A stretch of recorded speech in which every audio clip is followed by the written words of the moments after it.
प्रोफेसनमा भएको मान्छे जब रिटायर्ड भएर घरमा बस्छ त्यसपछि आउने उसको लाइफमा आउने मेन्टल हेल्थको समस्याको बारेमा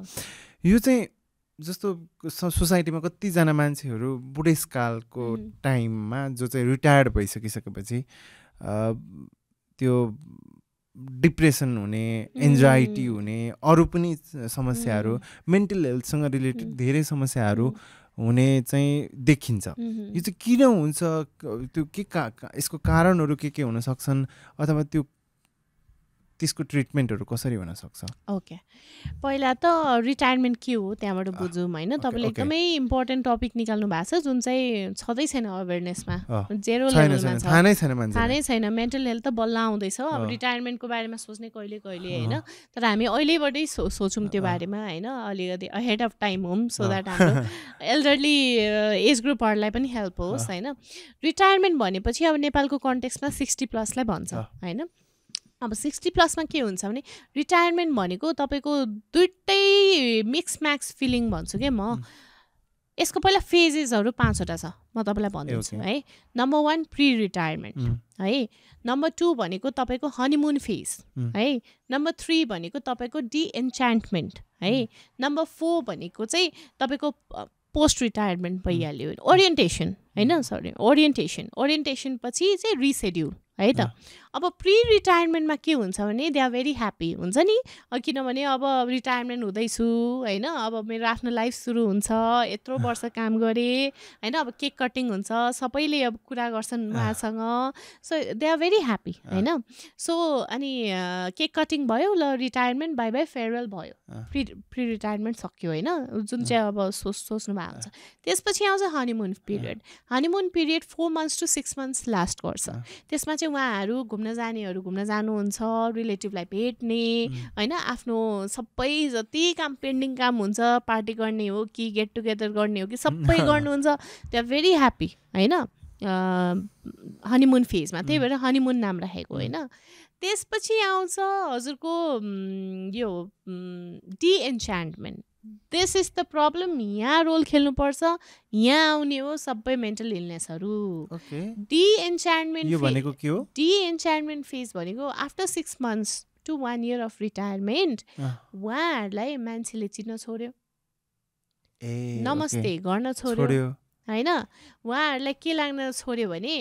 जुन मैले यत्रो वर्ष कमाएको इज्जत मलाई अब मान्छेहरूले दिन छोड्यो त हैन मलाई त यहाँ कसैले नचिन्ने मतलबै नगर्ने रहेछ हैन अनि त्यसपछि यो टाइममा ओभर थिङ्किङहरू जस्तो मैले कति थोरै पैसा कमाएछु हैन मैले अझै धेरै पैसा कमाए भए नम्बर 1 भेराइटिज अफ थिङ्स है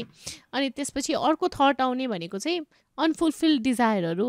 मैले लाइफमा यो गराए भए मैले करियरमा यो गराए भए अहिले मसँग यो हुन्थ्यो त्यो नगरिकन त्यो गराए भए हुन्छ नि जागिर नखाइकन व्यापार गरेको भए हुन्छ नि अब त अहिले मेरो उमेर छैन हैन तर मैले उमेर के गरेर बिताएँ हुन्छ नि दे हेभ डन गुड जब भए पनि सबैको राजाको पनि केही न केही होला नि त अनफुलफिल्ड डिजायर त्यस्तै त हो नि हैन सो उहाँहरूको त्यो सोचाइ आउन थाल्छ कि किनभने त्यतिखेर न साथी हुन्छ बोल्ने हुन्छ नि त्यो हनीमुन फेज त गइसक्यो नि त अब they are like alone sitting in the chair अनि reading news paper and thinking about all this things हैन अब यतिखेर चाहिँ फ्यामिलीमा पनि अब कतिको अब इनलज इस्युजहरू भइरहेको हुन्छ वाट एभर हुन्छ नि अब त्यसमा पनि त्यसले पनि डिस्टर्ब गर्न सक्छ उहाँहरूको माइन्डलाई हैन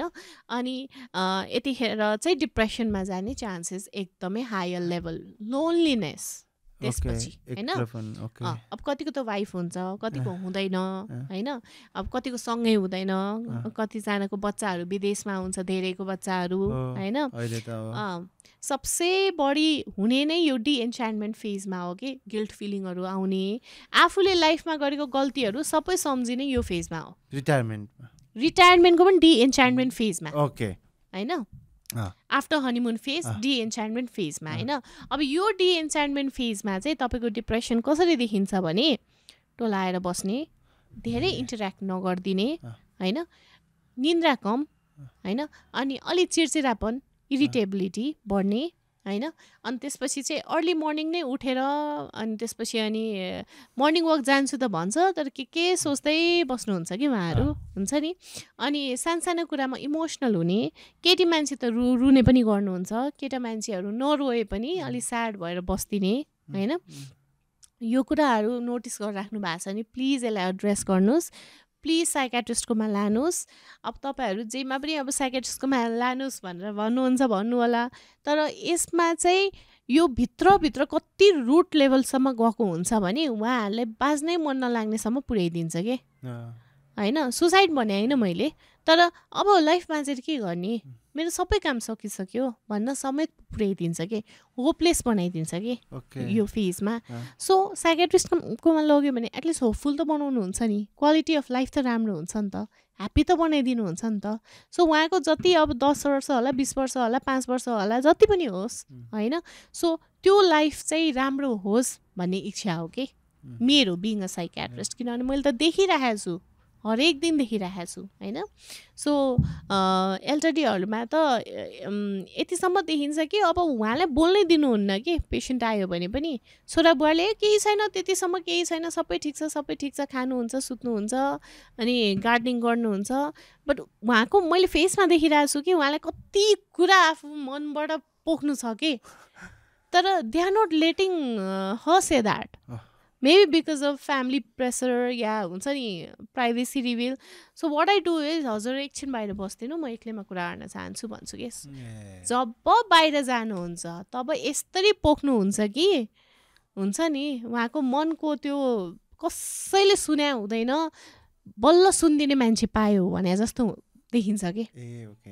हुन्छ नि। So that is also one kind of treatment नि त, बी अ गुड लिसनर, होइन। घरमा कोही मान्छे छैन सुनिदिने, कोही सुनिदियो भने त त्यो पनि त रिलिफ हुन्छ नि त, होइन। सो एल्डरलीमा डिप्रेसन र एन्जाइटीमा ट्रिट गर्ने दबाईहरू पनि एल्डरलीको लागि छुट्टै बनाएको छ कि, छुट्टै छ। यो केसहरू अहिले बढिरहेको हो कि पहिलेदेखि नै थियो भन्न खोजेको तपाईँकोमा चाहिँ विशेष गरी? अझ पहिलेदेखि नै थियो, तर अहिले धेरै बढेको छ। कारण लाइफस्टाइल चेन्जेस, होइन। धेरैजना विदेश, पहिला त जोइन्ट फ्यामिली धेरै हुन्थ्यो नि त, जोइन्टै फ्यामिली नभए पनि अब गाउँघरमा सबै बस्ने, साथीभाइ हुने, भेटघाट हुने। पहिला यो टिभी मोबाइलको जमाना थिएन, होइन। अब भेटघाट फ्रिक्वेन्टली हुन्थ्यो, होइन। सो भेन्टिलेटिङ आउट पनि फ्रिक्वेन्टली हुन्थ्यो, होइन। सो अहिले बढिरहेको कारण चाहिँ लास्टमा आएर त्यही हस्बेन्ड वाइफ हो, न छोरा हुन्छ, न छोरी हुन्छ, न बुहारी हुन्छ, न कोही हुन्छ, होइन। धेरै कन्टेक्स्टमा बुहारी छ भने पनि बुहारीसँग प्रब्लम भएकै देखिन्छ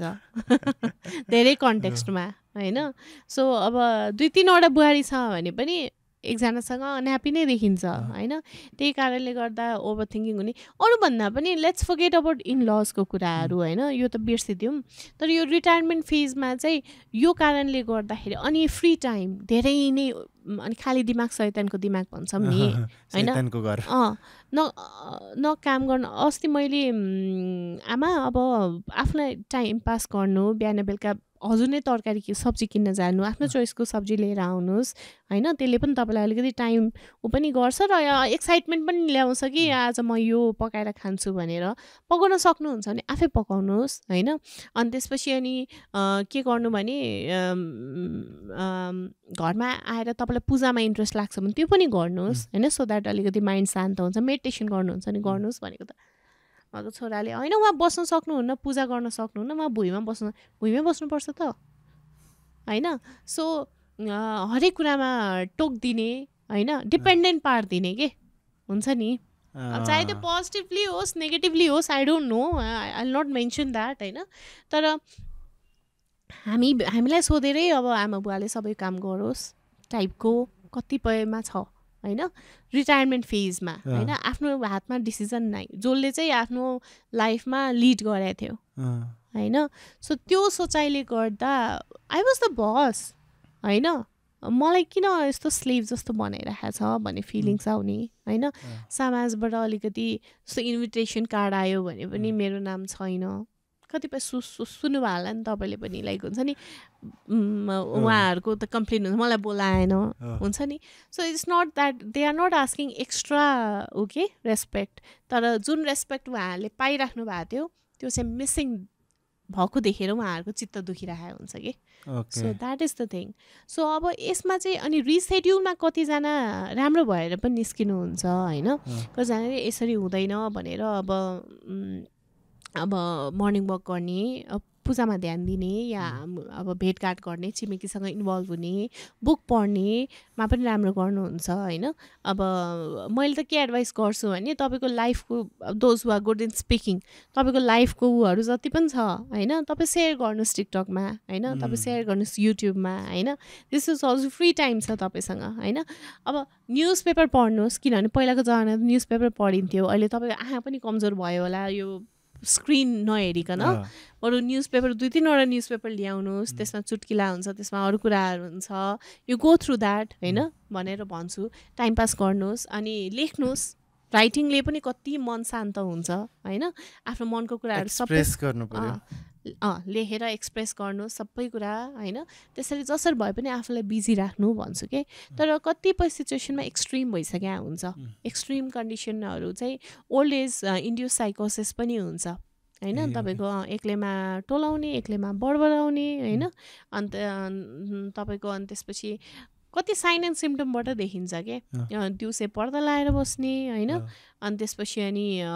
के अरे वाइफमाथि एकदमै यति माया गर्ने वाइफलाई पनि हान्न जाने हुन्छ नि अनि त्यस्तो कुराहरू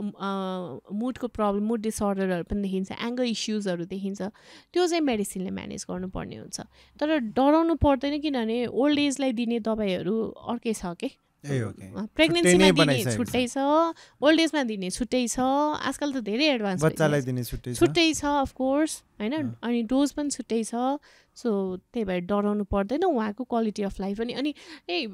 बुढेसकालमा यस्तै त हो भनेर छोडिदिने नगर्नुहोस् यो पनि एक किसिमको रोग हो र यहाँ लेखा हुँदैन हामी सबैजना अब नर्मलै देखिन्छ होइन सो कति कन्सर्न हुन्छन् बच्चाहरू हुन्छ नि अब रेगुलर चेकअप मुटुको चेकअप बनाएको छ किडनीको चेकअप बनाएको छ घोडाको चेकअप बनाएको छ होइन तर मेन्टल हेल्थको चेकअप पनि याद राख्नुहोस् ओल्ड एजमा रिटायरमेन्ट लाइफमा भन्न खोजेको मैले त्यही त त्यो यो चिजमा खासै ध्यान दिएको पाइँदैन तर ट्रिटमेन्ट चाहिँ परिवारले बढी ध्यान दिनुपर्ने यसमा चाहिँ देखियो होइन त परिवार र समाजले नोटिस गर्नुपर्ने र भन्दाखेरि एक्सेप्ट गरिदिनु पर्ने डिनायलमा नजाने होइन यो त हुनै सक्दैन के नर्मलै त हुनुहुन्छ नि आज मात्रै हो यस्तो गरे आज मात्रै होला तर यो तपाईँको मन्थमा सधैँ हुने पनि सक्छ होइन त्यो why to wait till then भन्न खोजेको हो कि हामी कहाँ आउँदाखेरि पनि डाइरेक्ट हामी कहाँ आउने कि त एकदम एजुकेटेड फ्यामिली होइन अनि कि त एकदमै छोराछोरी अलिकति मेन्टल हेल्थमा अवेर भएको लिएर आउनुहुन्छ कि त अरू डक्टरले रिफर गर्नुहुन्छ कि जस्तो हुन्छ नि फिजिसियनमा गयो अनि मात्र लिएर घोडा दुख्यो भनेर गयो अनि त्यही रुन थाल्यो होइन अनि साइकियाट्रिक कन्सल्टेसन भनेपछि बल्ल हामी कहाँ आउँछ कि अनि निकाल्दाखेरि त अरू नै कुराहरू निस्किरहेको हुन्छ so that is the thing के स्टोरिज विथ सुजन